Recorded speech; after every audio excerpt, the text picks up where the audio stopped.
Hello and welcome to the Game Shed with me, Jamie.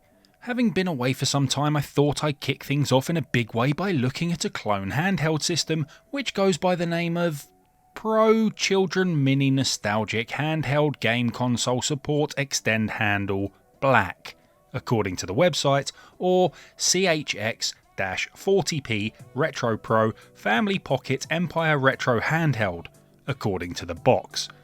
This system is essentially a handheld NES, or NES, with official games, hacked games and homebrew games, or to be exact, 348 games you'll probably never entirely get through.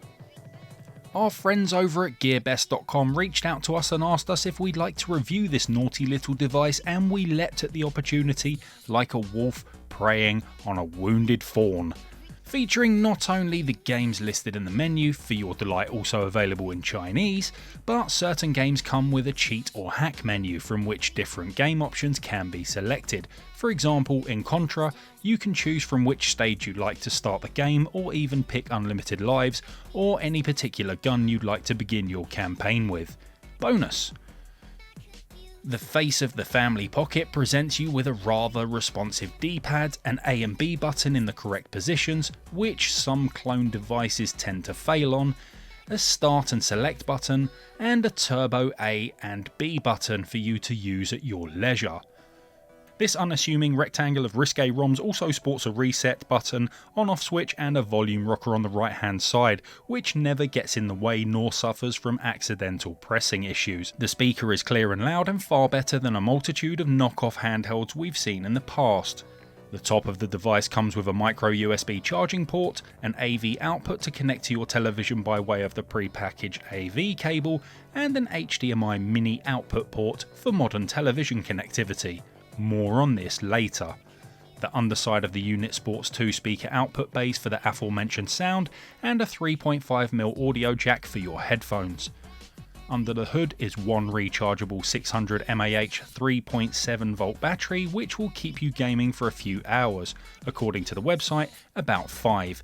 Should this run out whilst you're on the go, you can remove it and replace it with 3 AAA batteries. The 3-inch screen is covered in a scratch-resistant plastic and is a delight to game on with its vivid colours. As a standalone handheld NES clone device, the Family Pocket gets plenty of praise. However, it is where this machine tries to shine that the polish starts to rub a little thin. You see, I wanted this to be a solid 10 out of 10 more than anything. Any handheld, clone or classic console released in the last couple of years I believe should be able to hook up to a TV by way of HDMI, and most do not. However, this beastie promised HDMI connectivity.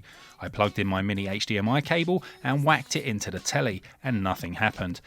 The AV cable worked, albeit only when connected to a SCART adapter, so I wanted to know why the unit had an HDMI port on it. As I used the console, I had noticed a curious rattle to the device, and I had to check if this had anything to do with the aforementioned. I gingerly took the unit apart, and lo and behold, yes, the connection between the circuit board and the HDMI port had popped out and was rattling around inside the shell.